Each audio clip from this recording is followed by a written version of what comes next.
Howdy there, my flat picking friend. In today's video, we're going to be tackling the tune Cherokee Shuffle. For those of you that have been around Mandolin Secrets a little while, you know that we released a video of this one for mandolin a while back.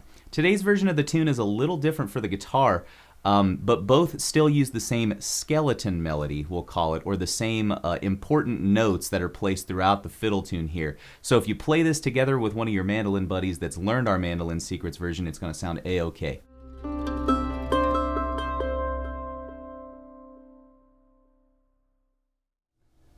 Before we dive into today's lesson, if you haven't had a chance to hit that subscribe button and that bell notification button below, please do so now. That way you'll get notifications whenever we upload a new video to the YouTube channel.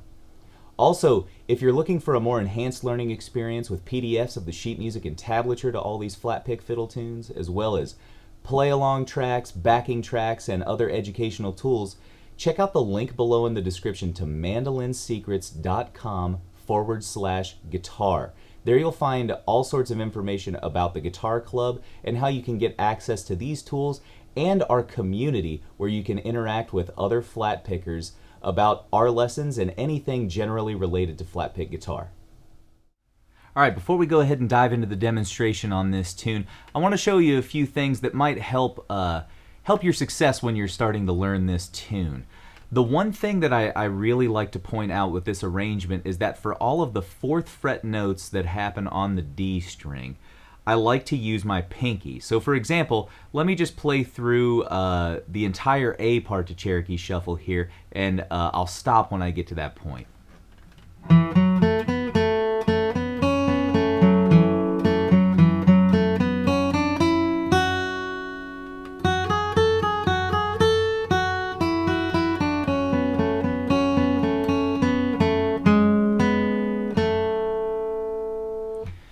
So I know it seems like something very small what I just did there, those last 2 notes. A lot of guitar players would actually shift up a fret and play that with their index finger and their ring finger, but I choose to play that with my middle and my pinky finger because simply I just like to work out the pinky whenever I can and kind of increase the fluidity with which it can access notes as well. We've got 4 fingers on this left hand, so we might as well take advantage of all of them, right? If you find that your pinky is kind of weak and you aren't getting very good tone out of it, or it's really hard to play faster passages, try and use the pinky a little more in tunes like this. Don't let your hand slide into that position that's more familiar and comfortable, because that just kind of keeps you from making progress on that pinky. So that's definitely something that I would suggest as you're playing through this tune. This happens in the A part and the B part, so anytime you see a 4th fret note happening on that D string, definitely try and play it with your pinky. Another thing I want to point out is, like with all of the flat picking tunes that we feature here on the Mandolin Secrets Guitar Club, we're using alternate picking. So as the beats are rolling by, all of the notes that fall on those numbered beats, or the clicks if you're listening to the metronome, those should be played with downstrokes, whereas the notes that are falling on the and or in between the clicks should be played with upstrokes. You probably noticed when I was just playing through that last passage there that I employed this. And I would highly suggest it to anyone that's trying to learn this style. If you're starting passages on upstrokes when it's a downbeat, that can really throw you off rhythmically, and it can be really hard to kind of find your way back into the tune if you lose your place that way. So definitely try and use that alternate picking where you start with downstrokes on downbeats. Alright, my friend, let's go ahead and dive into the slow version of this tune. As with all the tunes, like I say all the time, don't hesitate to kind of just kick back and watch this tune once through, rewind the video a little bit, and then dive into learning it. I always like to get the tune in my ears so I can hum it a little bit before I try to start learning it. I think that's a really great way to tackle these fiddle tunes. If you've got it inside your ears, you never need the tablature or the video when you're away from the tune to learn it, if that makes sense. You've always got that internal frame of reference. So definitely kick back and watch this one a couple times and then dive into learning it.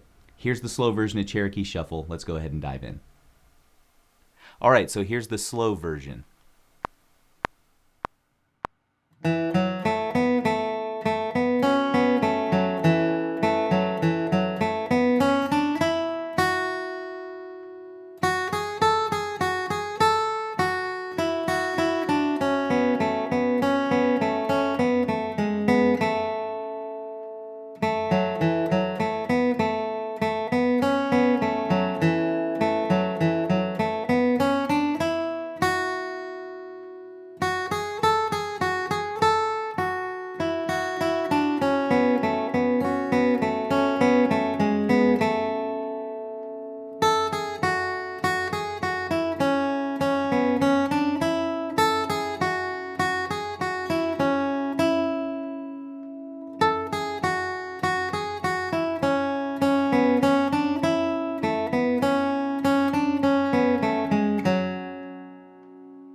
Alright, my friend, that's it for the slow version. Let's ratchet that tempo up and see what this one sounds like at more of a medium tempo.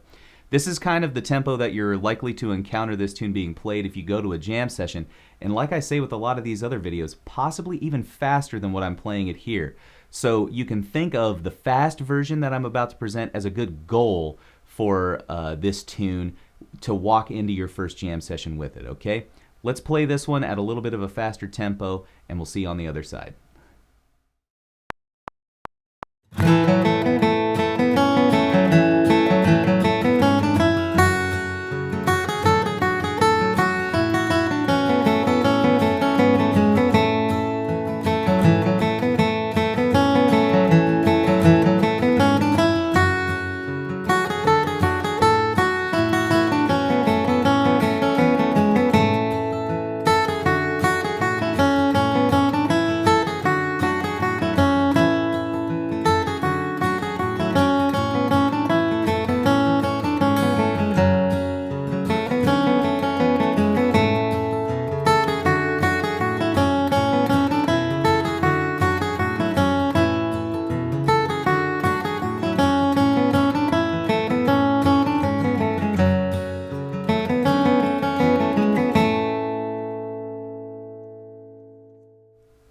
Alright, there you have it, my flat picking friend. Cherokee Shuffle. This is a classic tune, a super standard, and I know you're going to get a lot of mileage out of this one in your local jam circles. If you haven't had a chance already, hit that subscribe button below, like this video if you enjoyed it, and hit that bell notification button so you get notified for other videos at mandolinsecrets.com. Thanks so much for tuning in to this video today, folks. I hope you enjoy Cherokee Shuffle, and we'll see you in the next one.